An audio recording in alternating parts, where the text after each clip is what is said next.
Panchito Hernández, nacido para el fútbol. Panchito pasó de jugar en el Parque Asturias al memorable Zacatepec de los 50. Después, logró grandes momentos con el América. Siempre dio la impresión de que se divertía como un niño en la cancha. Panchito transformó lo difícil en fútbol fácil.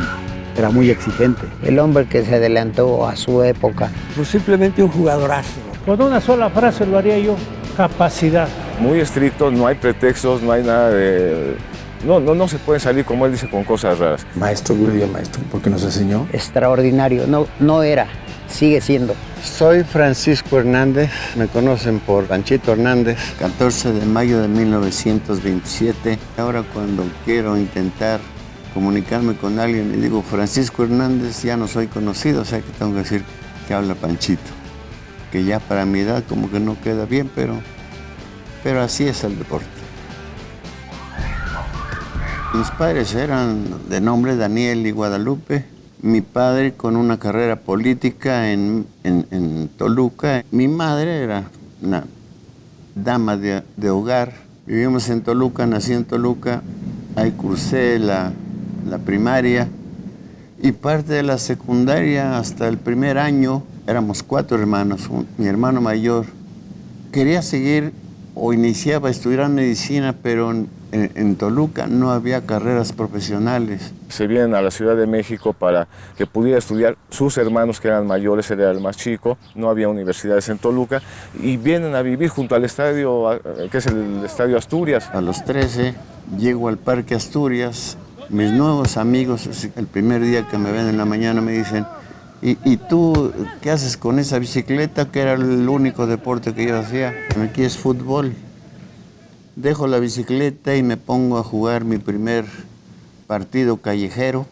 Fue una cascarita que para mi asombro duró varias horas. Que la cascarita se derivó, creo yo, es mi verdad, de chupar una naranja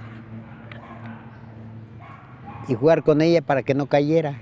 Y se deshacía la naranja y no caía. Y fui invitado por mis nuevos amigos a ver un partido de fútbol profesional que yo no conocía. Medios misteriosos nos acercamos, éramos unos 14, 16 chicos.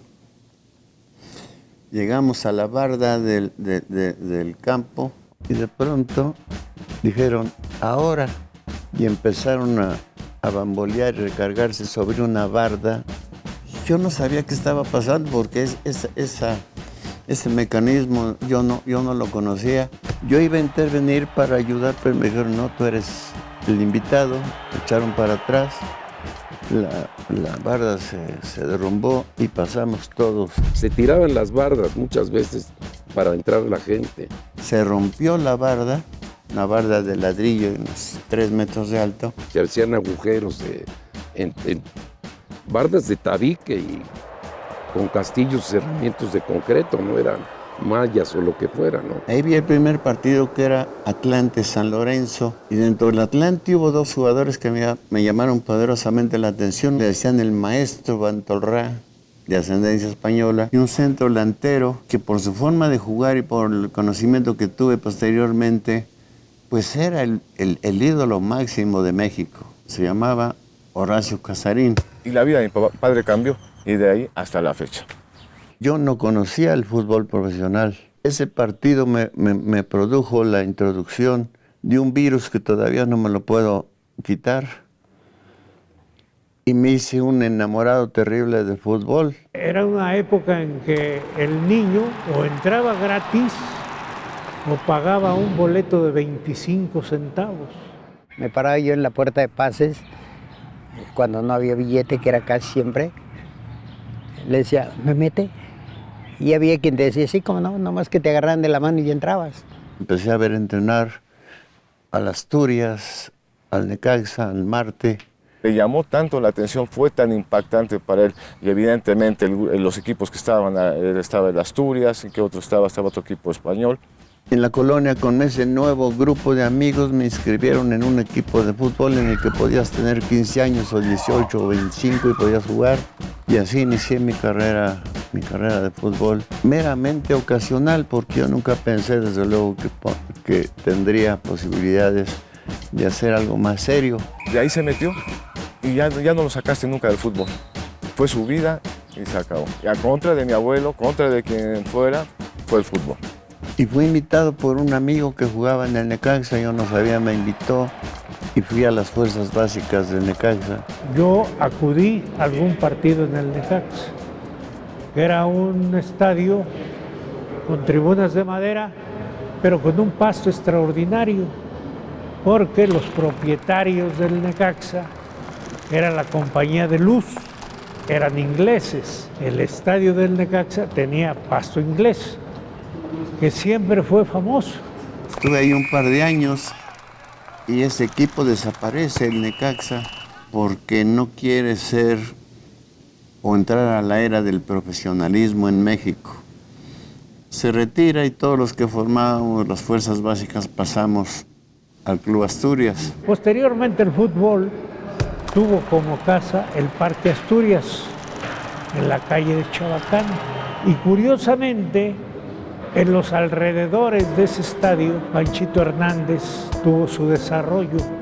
En el Asturias sigo esa carrera juvenil. A los 17 estaba yo en la Facultad de Medicina y faltando unos días para cumplir 18, debuto en Primera División en el Asturias. Un partido en la noche contra Moctezuma, ganamos 1-0, jugué de extremo derecho, que era la posición que normalmente jugaba. Como yo era aficionadísimo al fútbol, me iba a ver los entrenamientos desde las 10 de la mañana o 8 de la mañana, entrenaban los 3 equipos. Había un grupo de jóvenes que jugaban muy bien, entre ellos Pancho. De repente me le quedé viendo y era el primer jugador que tenía yo a 1 metro, una técnica depuradísima.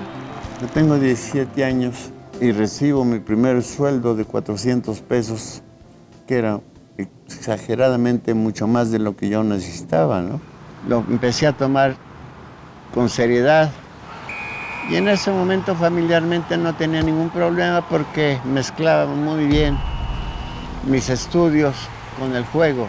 Indudablemente que el fútbol me fue llevando de una parte a otra, un paso un tanto acelerado que no estaba pensado dentro de los planes familiares y menos el de mi padre, que quería que yo fuese médico, cumpliendo con lo que él quería hasta el primer año y segundo de la Facultad de Medicina. De hecho, él dejó de estudiar, tuvo problemas con mi abuelo. En el momento en que se es profesional, empiezan los problemas de las concentraciones. Mi carrera deportiva iba en ascenso.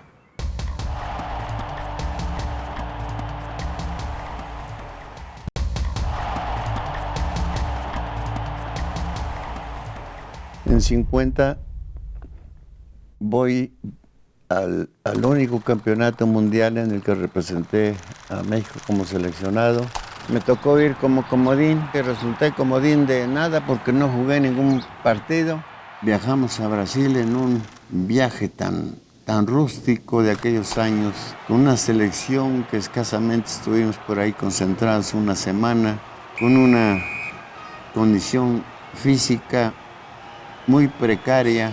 Y llegamos a Brasil e indudablemente nos fue como era de esperar, no nos fue bien. El primer partido nos golea Brasil, no ganamos ninguno y realmente no teníamos posibilidades de hacer algo más.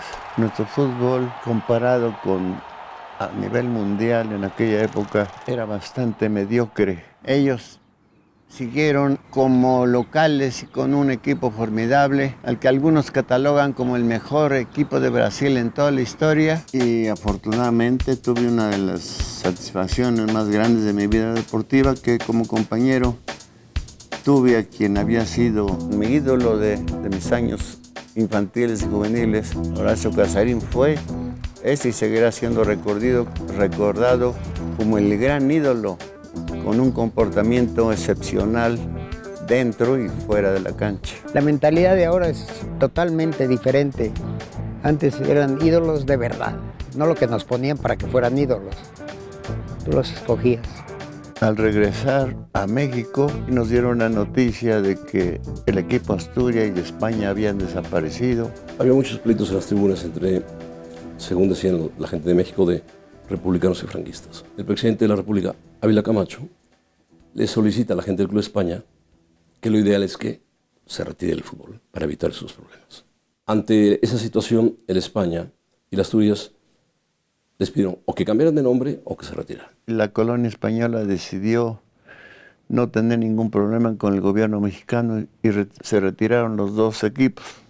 Los que jugábamos en las Asturias estuvimos en una cena muy sentimental de parte de la colonia española o de Ángel H. Díaz, que seguía siendo el presidente. Nos fue obsequiada nuestra carta de retiro. En ese año el Necaxa toma la determinación de volver al fútbol profesional y juego en el Necaxa 3 años, de 1950 a 53. Y la vuelta de Necaxa produjo sensacionalmente unos llenos en cualquier plaza donde se jugaba. Terminamos subcampeones ese año y nos fue deportivamente muy bien. Pues ya entré a Necaxa, que se volvió a crear Necaxa, y entonces ya tuvimos una relación de jugador a jugador, y pues ya estaba yo cerca de mi ídolo. Y la primera entrevista que me hicieron después de debutar, me dijeron que quién era mi ídolo, y dije, Heredia, un portero de San Lorenzo de Almagro, porque me dio vergüenza decir que era de Pancho Hernández, ¿no? Porque estaba vistiéndose junto a mí. Él sabe que es mi ídolo máximo. Como eso, como jugador, como entrenador. Los recursos del sindicato, su manera de ver, de manejar al equipo, fueron descendiendo paulatinamente y 2 años después se había hecho insoportable el estar ahí. Pero sorpresivamente recibimos una invitación de Horacio Casarín, que todavía estaba jugando en su último año ahí en el Zacatepec y era a la vez entrenador. Y realmente yo no tenía muy buen recuerdo cuando fui en contra de Zacatepec, un calor infernal, se jugaba a las 3 de la tarde, insoportable. Es que Zacatepec no es que fuera un infierno, es que no había nada, era un villorio. Y Pancho Hernández era citadino. No quería yo ir, sin embargo, como él me lo pide de alguna manera muy especial, le dije que sí, pero mis condiciones eran tan altas y extravagantes que las hice así pensando lógicamente que no iban a ser aceptadas. En la noche del día siguiente me habla Horacio Casarín y me dice que mis condiciones estratosféricas que había solicitado para ir han sido aceptadas y el convencimiento hacia mi padre fue una tarea verdaderamente de romanos. No podía convencerlo que estaba haciendo algo que deportivamente me gustaba. Panchito Hernández vino a jugar en el justo momento de su capacidad de gran futbolista, muy buen jugador. Para todos los que llegamos a Zacatepec, tenía unos recursos económicos mejores que cualquier equipo profesional de México. Llega el entrenador más exitoso del fútbol mexicano, Nacho Treyes. Inicia un cambio radical en el profesionalismo en México, con entrenar diario que no se hacía. O sea que si bien estábamos bien pagados, las obligaciones se habían multiplicado también porque Nacho siempre ha sido el primero en que hace alguna innovación en el medio futbolístico. Jugando un partido contra un equipo italiano, lo ganamos 1-0 y Nacho Treyes les dice a los periodistas que llegan a entrevistarlo, este equipo es campeón, este equipo no le va a ganar nadie, y lo toman de burla Nacho Treyes y efectivamente fuimos campeones. Y el equipo sigue ganando y en 7 años consigue 5 títulos, 2 de liga, 2 de copa y un campeón de campeones. Y ese equipo en el que llegamos todos a conformar se ha hecho poderosamente fuerte para un equipo considerado chico, jugando contra Chivas era una cosa sensacional, el ganarles ahí, el romper al Guadalajara, la gran cadena que tendría como el nuevo campeonísimo. Y esos fueron interrumpidos por nosotros. Entonces el ganarle al Guadalajara ha sido y será siempre estimulante para cualquier equipo, ¿no? Los festejos en Zacatepec de campeón eran de desfiles, de bandas, de corridas, de bailes, sensacional. El pueblo de Zacatepec, sensacional. hasta 1960-61 en que el equipo desciende. Es un sentimiento terrible de fracaso, ¿no? Después de estar en los mejores puestos durante muchos años de campeón y campeón, descender es tristísimo. En que ya se desbarató todo, ¿no? Si todo ese equipo se desperdigó, unos se fueron allá, otros acá, y se acabó. Algunos se quedan en segunda división, Cárdenas se va al Necaxa, Roca al Atlante, yo cuelgo los botines, como se dice vulgarmente.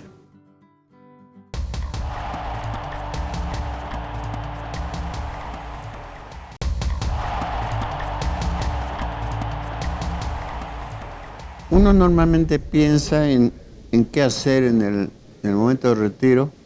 En ese momento o antes ya teníamos un negocio avícola entre Raúl Cárdenas, Roca y yo. La granja Leo. Que de tener 100 o 200 pollitos llegó a tener 12,000. Porque Pancho estudió medicina. José Antonio Roca era contador público y auditor. Y Raúl Cárdenas era un tipo que había quedado en la escuela para abogado muy adelantado. Raúl Cárdenas era capaz de ver cuál era la enfermedad de una gallina al abrirla. Todo lo llevaba en orden, pero casi matemáticamente. Roca se especializaba en pollitos, o sea que teníamos previsto qué hacer. De tal manera que uno era administrador, el otro llevaba la contabilidad, el otro se encargaba de la producción y el otro de la distribución.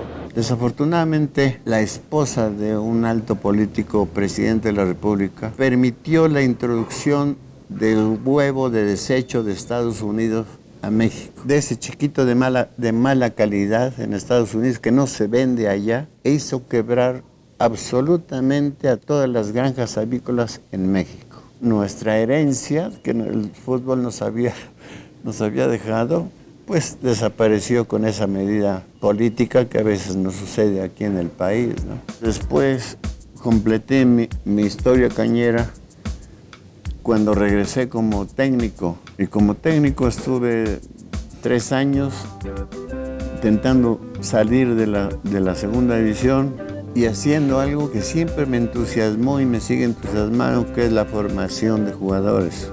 En Zacatepec hicimos un equipo. Cuando inició la tercera división, yo le propuse al gerente de esos años que hiciéramos un equipo netamente morelense. De 133 equipos que tenía la Liga Cañera, los mandé citar a los 3 mejores jugadores de cada equipo y en 3 meses me quedé con 20 más o menos. Entre 15 y 16 años. Se denominó Zapata. No tenía ningún sueldo ni nada, ningún premio por ganar, absolutamente nada. Y fue campeón, es decir, ascendió a segunda división en ese primer año. Todos eran morelenses. Esa yo creo que es una también de mis satisfacciones muy agradables. Al salir de Zacatepec, la única relación que teníamos en México era Guillermo Cañedo, el que de alguna forma ya se había venido a la América. Sabiendo que no había fuerzas básicas en el América, bien estructuradas, vine a México y le propuse a Guillermo Cañedo que lo que había yo hecho con un equipo de tercera división, allá con 133 equipos, y sacar un grupo que fue campeón de 16 años, lo hiciéramos en el América, y aceptó y me nombró jefe de fuerzas básicas del América. Supe que había un personaje en Pumas que se llama Renato Cesarini, y alguien me dijo, tiene un frontón. Es un frontón especializado en la enseñanza de técnica individual. Los grandes jugadores en el mundo piensan que la técnica individual puede ser el 85-90% del éxito de un futbolista. Y este es un procedimiento que seguro es el más rápido en el mundo, porque en un rectángulo se le pueden pegar 50, 60, 70 veces por un minuto. Y al cabo de un entrenamiento de 40 a 42 minutos, ese golpeo, ese cabeceo en pelotas colgantes, partidos aquí en cancha reducida de 4 contra 4, jugando de una determinada manera, con pases cortos, precisos, etc. Un chico puede pegarle en un entrenamiento de esos 40 a 42 minutos de 800 a 1500 veces. Eso no se puede hacer jamás en una cancha abierta. Eso yo quería hacerlo en el América y le dije a Cañedo, yo quiero hacer esto y estuve en Fuerzas Básicas, pero yendo a ver a Pumas. Me propusieron ser entrenador. Me fui a Zacatepec 3 años, regresé a la América en otra posición, pero ahí me llamó Guillermo Cañedo. Previo a esa llamada, yo había platicado en Toluca con don Nemesio Díez, el presidente, y quería que en 1969, cuando Nacho Treyes ya se iba a incorporar a la selección mexicana para el Mundial de 70, yo me quedara de entrenador en el Toluca. Ya habiendo hablado de todo, de condiciones y demás, y a punto de irme a Toluca ese día en la mañana, 1 hora antes, llega un emisario y me dice, Cañedo te quiere ver. Me siento y me dice, quiero que vengas de secretario técnico. Digo, no sé qué sea eso. Todos los clubes tienen un presidente. Jerárquicamente sigue un secretario técnico. Y abajo de él, entrenador y todos los equipos. A mí no me convencía porque yo quería seguir siendo entrenador.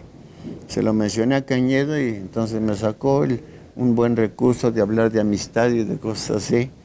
Y me quedé, ya no fui a Toluca ese día. Y me comprometí a estar un año en América como secretario técnico con funciones que yo no conocía. Tienes que contratar al entrenador, a los jugadores, partidos internacionales, la organización del club, todo. Tenía un ojo para escoger jugadores impresionante. Él siempre trajo los jugadores que brillaron y que le dieron mucho al club. Eso es lo que te da también, yo creo, el tú haber jugado fútbol, ¿no? O sea, el que conozcas. Pero eso es un talento muy, muy especial, ¿eh? La primera reunión que tuve con Cañedo me dice, ¿qué harías en este club para cambiarlo? Le quitar a todos. Todos tienen de 30 años para arriba y no están en su mejor momento. Panchito se vuelve el scout, el buscador de los jugadores extranjeros de la América. Nacho se vuelve técnico, Cañedo se vuelve presidente de la federación.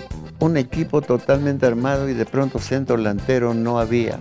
Y me dice Cañedo, dice, ¿y Borja? Digo, no lo vende. Borja es invendible, es el ídolo universitario. Pero Cañedo, dentro de su especialidad, todo lo que parece que no se puede hacer, él encontró siempre cómo hacerlo. Me dice Cañedo, ya tenemos a Borja. Y llega a la América en el que indudablemente va a tener su mejor época como futbolista. Es triple campeón goleador. Era cuando el América no tenía cantera, su cantera no era buena y empezó a buscar jugadores de talento mexicano. Y se empezaron a hacer las fuerzas básicas. Se acercó a mi hermano y a mí para invitarnos a hacer prueba en América, para ver si nos quedábamos en la reserva profesional.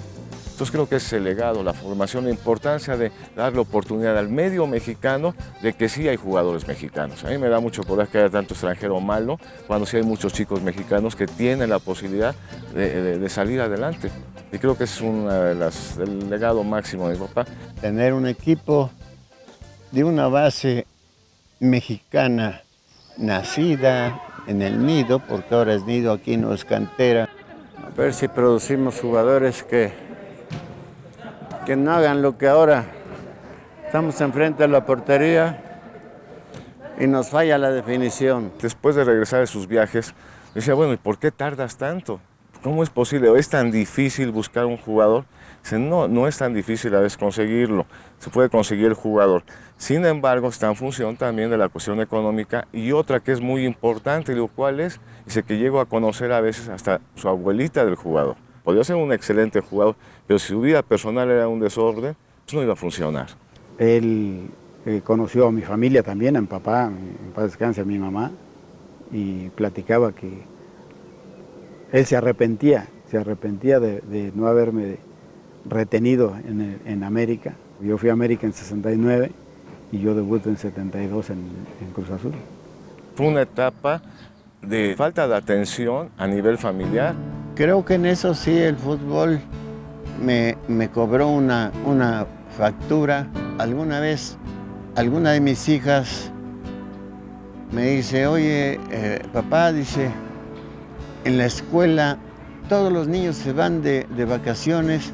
Dice, yo tengo 7 años y nunca hemos salido. Estaba yo más en el América que en mi casa. Después de que me retiré de aquí, jubilado del América hace 10 años, 11 años, juré que no volvería yo a salir del país ni a hacer ningún viaje foráneo para intentar recuperar para mi familia todo ese tiempo que no estuve con ellos. Y hasta la fecha lo cumplí. Y ahora es un respeto a esos días, ni que yo le haga ningún compromiso ni con los muchachos. Nadie no acepta los fines de semana, ya lo considera sagrado en un aspecto de convivencia familiar. Con mis nietos, que son 7, yo creo que les estoy dando aquello que me faltó darles a mis hijos porque ahora tengo tiempo. Ahora lo está disfrutando mucho. El fútbol no lo puedo dejar, pero hago unas quinielas sensacionales los sábados y domingos con toda mi familia que ha crecido. Y en la casa me la paso mejor que en cualquier estadio. Y los domingos son y siguen siendo de fútbol.